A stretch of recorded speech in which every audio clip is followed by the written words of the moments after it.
कैसे बच्चों। अब आपका जो एग्ज़ाम है वो एसएसटी का है और पहला एग्ज़ाम है, तो मैं आपको बहुत सारी वीडियोस प्रोवाइड कर रहा हूँ। प्लेलिस्ट बना रखी है, आप देखेंगे आपको बहुत बेनिफिट मिलेगा। तो यहाँ पर एक वीडियो और लेकर आऊँ, अब इसे आप अच्छे से करिए, प्रैक्टिस कीजिए। हिंदी मीडियम में ही ऐसे इंग्लिश मीडियम में मिलेगी आपको। ग्रीन हाउस गैस से आप क्या समझते हैं बच्चों? पता है ग्रीन हाउस गैस क्या होती है? देखो, अगर ये ग्रीन हाउस गैस ना हो ना तो धरती में गर्मी ना हो, और अगर धरती में गर्मी नहीं होगी तो धरती पे बहुत बर्फ हो जाएगी और कोई भी जीवित नहीं रह सकता। और पता है ये ग्रीन हाउस गैस क्या करती है? ये ना तो ज्यादा ठंडी होने देती है धरती को, ना ज्यादा गर्म होने देती है। तो है ना फायदेमंद। तो समझ गए ना ग्रीन हाउस गैस क्या होती है। तो और पता है कौन सी गैस है ग्रीन हाउस? अगर आपसे पूछ ले कि एक ग्रीन हाउस गैस का नाम बताइए, तो आप बताएंगे कार्बन डाइऑक्साइड। क्या बताएंगे? CO2। तो याद रखना, अगर आपसे पूछेगा ना एक गैस का नाम बताइए, तो आप बता दोगे कार्बन डाइऑक्साइड। ठीक है, तो आओ अब इसको पढ़ दूं एक बार। समझ तो गए ना? बना के लिख दोगे ना? अपने लैंग्वेज में भी आप लिख सकते हैं, नो नो नो नो प्यारा प्यारा। ठीक है, चलो अब पढ़ लेते हैं। कार्बन डाइऑक्साइड वायुमंडल में फैल कर, देखो बच्चों यहाँ पे ना दो मात्रा कर देना, थोड़ा मिसप्रिंटिंग हो गई, इसके लिए माफी चाहते हैं।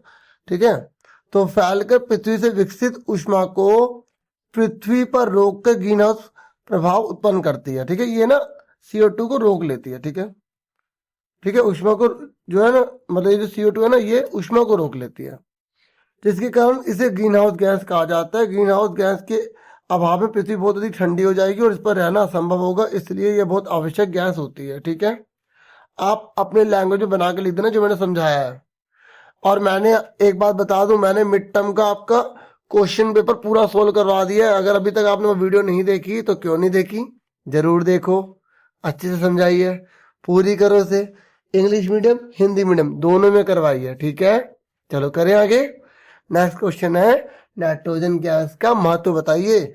मतलब नाइट्रोजन गैस क्यों इंपॉर्टेंट है? देखो बच्चों, नाइट्रोजन गैस भी हमारे लिए बहुत ज्यादा महत्वपूर्ण है। हम जब सांस लेते हैं तो नाइट्रोजन गैस भी हमारे अंदर जाती है और फिर बाहर भी निकलती है। लेकिन पौधे जो होते हैं ना, वो नाइट्रोजन को डायरेक्टली नहीं ले सकते। तो एक विशेष प्रकार के जो है ना जीवाणु बने हुए हैं। जैसे हम बात करते हैं राइजोबियम की, तो ये कुछ पौधों की जड़ों में पाए जाते हैं। ठीक है, फलीदार जो पौधे होते हैं ना, जैसे चना हो गया, तो उसकी जड़ों में पाए जाते हैं। फिर ये क्या करते हैं, नाइट्रोजन को नाइट्रेट और नाइट्रेट में बदल देते हैं। उसके बाद ये पौधे जो है ना, पौधे वो उन्हें ग्राइंड कर लेते हैं। अब खुद सोचो बच्चों, अगर पौधे नाइट्रोजन को नहीं लेंगे तो पौधे जिंदा नहीं रह पाएंगे। अगर पौधे जिंदा नहीं रह पाएंगे तो हमको भोजन कैसे मिलेगा? अगर पौधे जिंदा नहीं होंगे, हमको भोजन नहीं मिलेगा, तो हम कैसे जिंदा रह पाएंगे? तो इसलिए नाइट्रोजन है ना महत्वपूर्ण। तो आप ऐसे बना कर लिख देना। ठीक है, एक दो बार और वीडियो को सुन लेना। वीडियो को यही तो फायदा है, मुझे बार बार बोलना नहीं पड़ेगा। समझ में आ गया प्यारो? एक बार पढ़ दूं, चलो ये भी सुन लो। नाइट्रोजन वायु में सर्वाधिक मात्रा में मिलने वाली गैस है। वायु में नाइट्रोजन की मात्रा लगभग 78% है। बच्चों, अगर एग्जाम में आपसे MCQ में पूछ ले कि नाइट्रोजन कितनी % है, तो 78% है। अगर पूछे कौन सी गैस सबसे ज्यादा है, तो नाइट्रोजन गैस है। पूछे कि कौन सी दूसरे नंबर पर है, ऑक्सीजन गैस है 21%। ठीक है, अगर पूछे कार्बन डाइऑक्साइड कितनी है, तो 0.03 है। ठीक है, तो आपसे ऐसे कोई भी क्वेश्चन पूछे ना, आप बता दोगे ना, नो नो नो प्यारे प्यारे, वेरी गुड। अब आगे सुनो। हम नाइट्रोजन गैस भी अपने फेफड़ों के अंदर ले जाते हैं, लेकिन फिर उसे वापस भेज देते हैं। नाइट्रोजन गैस का महत्व पौधों के लिए बहुत अधिक होता है, यह उनके जीवन से संबंधित है। पौधे वायु से सीधे नाइट्रोजन नहीं ले पाते, इसलिए मिट्टी और कुछ पौधों की जड़ों में रहने वाले जीवाणु वायु से नाइट्रोजन लेकर इसका स्वरूप बदल देते हैं, जिससे पौधे इसका उपयोग करते हैं और पौधों को मिलेगी, तो फिर पौधों को हम यूज कर पाएंगे और हम जिंदा रह पाएंगे। इसलिए नाइट्रोजन इंपॉर्टेंट है। अगर आप पॉइंट्स में लिखना चाहे ना, 3 पॉइंट्स में, तो आप इसी बात को 3 पॉइंट्स में लिख देना। टीचर और खुश हो जाते हैं।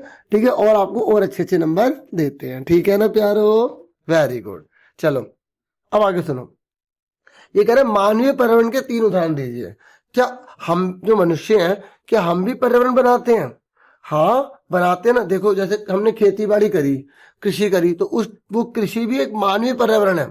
अगर हम पशुओं को पाल रहे हैं, वो मानवीय पर्यावरण जो मनुष्य निर्माण कर रहा है। उद्योग लगाते हैं ना, उद्योग, है ना। तो ये भी मानवीय पर्यावरण है, ठीक है। तो मानव अपने पर्यावरण के साथ बहुत सारी क्रियाएं करता है। क्या करता है? बहुत सारी क्या करता है? क्रियाएं करता है, और उसे अपनी आवश्यकता के अनुसार परिवर्तन करता है। क्योंकि देखो मनुष्य जो है ना, वो पर्यावरण बहुत सारे चेंज करता है, तो इसलिए हम उसे मानवीय पर्यावरण कह रहे हैं। जैसे मनुष्य ने कृषि कर दी, खेती बाड़ी, पशुओं को पालना शुरू कर दिया, उद्योग कर दिए, तो ये सब मानवीय पर्यावरण में आते हैं। समझ में आ गया ना प्यारो? चलो प्यारो, अब हम देखते हैं चौथा क्वेश्चन। चौथा है कि मानव निर्मित पर्यावरण के 3 उदाहरण दीजिए। आप बता सकते हो मनुष्य द्वारा बनाए गए जो पर्यावरण है उसके उदाहरण, जैसे सड़क और पुल, पार्क और उद्योग, इमारत और स्मारक। तो आप और कुछ भी बता सकते हैं, और ऊपर की स्टोरी लिखना चाहिए ये भी लिख सकते हैं, ठीक है। अब 5वां क्वेश्चन देख लो कि अलाउद्दीन खिलजी के समय की भू राजस्व प्रणाली के बारे में बताइए। जो अलाउद्दीन खिलजी है ना, उसने भू राजस्व प्रणाली कैसे बनाई थी? तो आप पॉइंट्स में लिख देना, अलाउद्दीन खिलजी दिल्ली का एक ऐसा सुल्तान था जिसने एक बहुत ही बेहतरीन भू राजस्व प्रणाली बनाई, ठीक है। क्या बनाई? अलाउद्दीन खिलजी के शासन काल में भू राजस्व के और वसूली कार्यों को राज्य अपने नियंत्रण में ले गया। मतलब उसने टैक्स का जो सिस्टम था ना, वो अपने कंट्रोल में कर लिया, सब कुछ अपने हाथ में कर लिया। पता है उनने क्या करा? जिन अधिकारियों से पहले टैक्स वसूलने का काम करवाया जाता था ना, उसने उनको बोला कि तुम भी टैक्स भरो। तो स्थानीय सामंतों से कर लगाने का अधिकार छीन लिया गया, और बल्कि स्वयं उन्हें भी कर चुकाने के लिए बोल दिया कि तुम भी टैक्स भरो। और अलाउद्दीन खिलजी ने बताया करा, जमीन की दोबारा से पैमाइश करी, दोबारा से मापा कि किसके पास कितनी जमीन है, ताकि वो टैक्स सही से भर सके। सुनने, और पुराने सामंत और जमींदारों को उसने काम दे दिया कि तुम टैक्स इकट्ठा करो, ठीक है। उन्हें नौकरी पे रख लिया, ठीक है। और अलाउद्दीन खिलजी ने 3 प्रकार के टैक्स लगाए थे, एक कृषि कर, एक मवेशी कर, ठीक है, और तीसरा था जमीन कर जो होता है, ठीक है, यानी कि घरों पर कर। क्लियर हो गया आपको वाला क्वेश्चन अच्छे से? ठीक है, तो मैंने आपको 5वां भी समझा दिया, सुन लो। अब हम पढ़ रहे पारितंत्र से आप क्या समझते हैं। देखो सिंपल भाषा में आप लिख देना कि पेड़ पौधे, जीव जंतु, ठीक है, इस प्रकार का वातावरण बनाते हैं जिससे वो एक दूसरे पर निर्भर रहते हैं और जीवन को संभव बनाते हैं, तो उसे ही हम पारितंत्र कहते हैं, ठीक है। तो देखो पारितंत्र 2 प्रकार के हो सकते हैं, प्राकृतिक और एक मानव निर्मित। जैसे अब जंगल है वो प्राकृतिक है, क्या वो इंसान ने बनाया? नहीं ना। लेकिन जो बाग है, बगीचे हैं, वो इंसान ने बनाया ना, वो मानव निर्मित हो जाएंगे, ठीक है। समझ में आ गया? इसमें पारितंत्र में ये रखना कि जीवधारी और पेड़ पौधे एक दूसरे पर निर्भर हो जाते हैं, ठीक है। जीवधारी और जो पेड़ पौधे हैं ना, वो सब एक दूसरे पर निर्भर हो जाते हैं, ठीक है। तो ये सब एग्जाम्पल भी यहाँ दे रखे हैं, कौन कौन से पारितंत्र है यहाँ पर, ठीक है। उसके बाद नेक्स्ट है कि स्थल मंडल किसे कहते हैं। देखो पृथ्वी की जो ठोस प्रॉपर्टी होती है ना, जो ठोस जमीन होती है, उसको हम स्थल मंडल कहते हैं। अगर आपसे पूछे जल, तो पृथ्वी के जिस भाग पर जल पाया जाता है ना। वायुमंडल जहां पर वायु पाई जाती है, हाँ है ना। और स्थल मंडल जहां पे ठोस प्रॉपर्टी होती है, ठीक है, जो जमीन कठोर होती है, उसे हम क्या बोलते हैं? स्थल मंडल कहते हैं। तो इसमें मिट्टी भी होती है, पहाड़ भी होते हैं, मैदान भी होते हैं, ठीक है, और घाटियां भी होती है, बहुत सारी चीजें इसमें पाई जाती हैं, ठीक है। ये खनिज संपदा भी इसमें बहुत ज्यादा मिलती है, मतलब कोयला, पेट्रोलियम, बहुत सारी चीजें। इसी पे जंगल होते हैं, इसी पे खेती बाड़ी होती है। अब ये कह रहे हैं प्राकृतिक पर्यावरण से आप क्या समझते हैं? प्राकृतिक पर्यावरण मतलब जो प्रकृति ने प्रदान किया है, जैसे भूमि, जल, वायु, पेड़ पौधे, ठीक है। तो इन सबको मिलाकर हम क्या बोलते हैं? प्राकृतिक पर्यावरण कहते हैं। मतलब जो भी चीजें प्रकृति ने बनाई है, उन सबको अगर मिला दें तो प्राकृतिक पर्यावरण उसे हम कहते हैं। फिर नेक्स्ट क्वेश्चन है हमारा, भूमंडलीय तापन से आप क्या समझते हैं? बच्चों पता है भूमंडलीय तापन क्या होता है? धरती का ताप बढ़ते चले जाना। देखो अगर बच्चों धरती का ताप बढ़ता चला जाएगा ना, तो पता है क्या होगा? ग्लेशियर पिघल जाएंगे। क्या पिघल जाएंगे? ग्लेशियर। बच्चों अगर भूमंडलीय तापन होगा ना, तो ग्लेशियर पिघल जाएंगे, बर्फ पिघल जाएगी, और इससे क्या होगा? धरती पर पानी की मात्रा एकदम बढ़ती चली जाएगी, बहुत से देश डूब जाएंगे, प्राकृतिक संतुलन बिगड़ जाएगा, जीवन संभव नहीं रह पाएगा, और बहुत से लोग मरते चले जाएंगे, ठीक है। समुद्र, क्योंकि समुद्र का पानी बढ़ेगा तो सब बाढ़ ही तो आ जाएगी, हर जगह पानी भर जाएगा। तो समझ में आ गया बच्चों भूमंडलीय तापन किसे कहते हैं? अगर आपसे कोई पूछेगा भूमंडलीय तापन किसे कहते हैं, तो सिंपल लैंग्वेज बोल देना। इंग्लिश में बच्चों से ग्लोबल वार्मिंग कहते हैं, और हिंदी में भी ग्लोबल वार्मिंग लिखा हुआ आ जाता है, भूलना मत।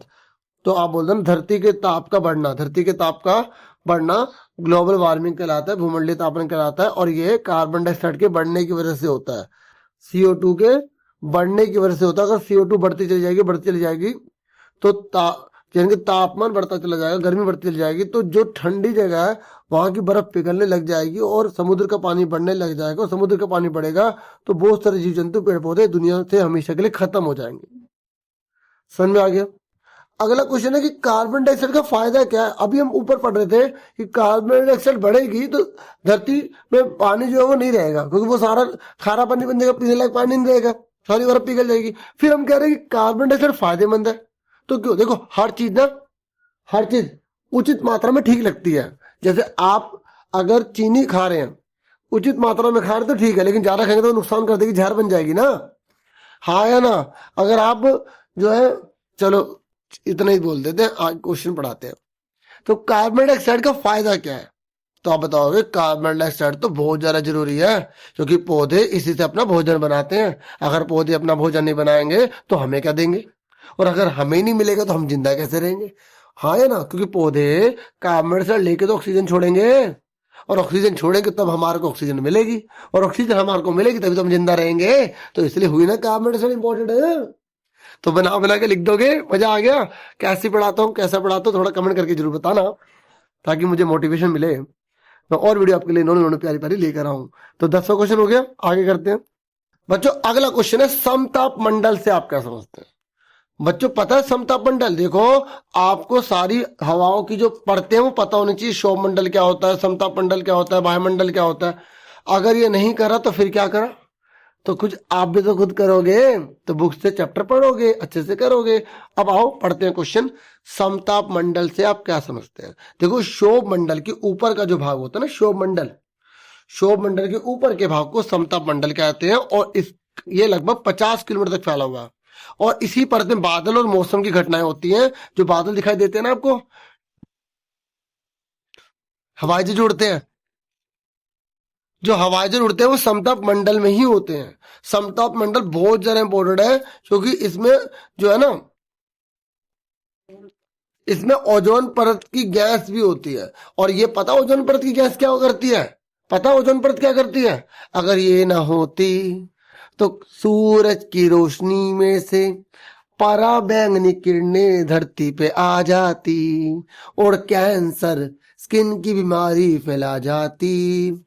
इसलिए तो बच्चों आपको समझ में आ गया, ओजोन परत बहुत ज्यादा फायदेमंद होती है। अगर आपसे कोई बोले ओजोन परत की क्या फायदा, बता दोगे ना?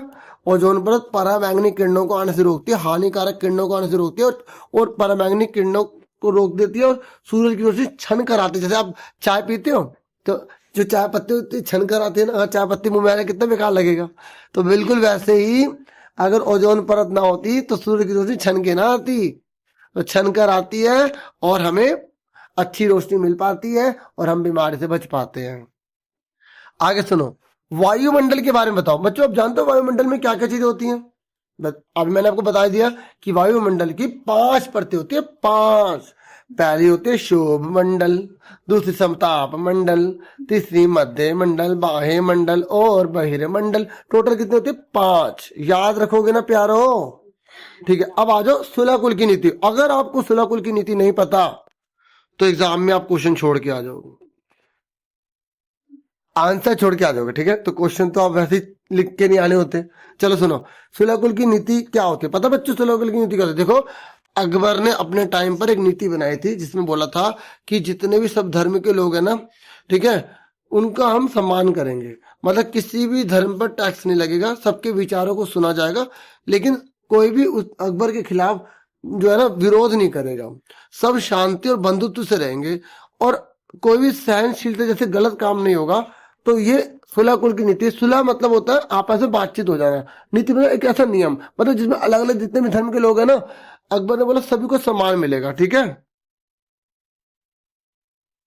नेक्स्ट है दिल्ली सल्तनत पर मंगोल आक्रमणों का क्या प्रभाव पड़ा? पता आपको कि मंगोलों ने दिल्ली पर जब अटैक करा तो उसका क्या प्रभाव पड़ा? देखो, चंगेज खान के नेतृत्व में मंगोलों ने दिल्ली सल्तनत पर भी हमला किया, ठीक है। और इस हमले से बचने के लिए दिल्ली सल्तनत के शासकों को एक विशाल सेना रखनी पड़ती थी, ठीक है, तो उन्होंने क्या किया, विशाल सेना रखते थे वो, ठीक है, जिससे युद्ध की स्थिति से निपटा जा सके।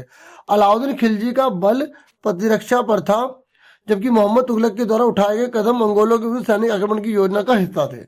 ठीक है, तो ये इन्होंने काम करा। अब आज निर्वाचन क्षेत्र से आप क्या समझते हैं? देखो, निर्वाचन क्षेत्र एक ऐसा निश्चित क्षेत्र होता है जहां पर रहने वाले सभी मतदाता अपने प्रतिनिधि चुनते हैं, और उदाहरण के लिए यह कोई पंचायत का वार्ड या वह क्षेत्र हो सकता है जहां से विधानसभा का सदस्य चुना जाता है। एक बार दोबारा सुन लो, निर्वाचन क्षेत्र होता क्या है। देखो, मान लो इस आप जिस भी इलाके में रहते हैं, उस इलाके में बहुत सारे जो है ना व्यक्ति खड़े होते हैं, चुनाव लड़ते हैं, तो जिस इलाके तक उनका अधिकार होगा ना, वो क्षेत्र निर्वाचन क्षेत्र कहलाएगा। जिस इलाके तक के लोग उसको वोट डाल सकते हैं ना, उस व्यक्ति को जो चुनाव में खड़ा हो रहा है, उस इलाके को हम निर्वाचन क्षेत्र कहते हैं। समझ में आ गई? ऐसे बना के भी लिख सकते हैं आप। और डियर स्टूडेंट्स, मैंने आपको 15 क्वेश्चन ही करवाने थे आज। उम्मीद करता हूँ आपको वीडियो अच्छी लगी होगी। अच्छी लगी है तो लाइक जरूर करें, और चैनल को सब्सक्राइब करना बिल्कुल मत भूलिएगा। बेल आइकन को बच्चे प्रेस नहीं करते हैं, फिर कहते हैं वीडियो नहीं आती है, तो इसको भी कर देना, और शेयर भी जरूर करना। Thank you for watching and listening carefully. Take care all dear.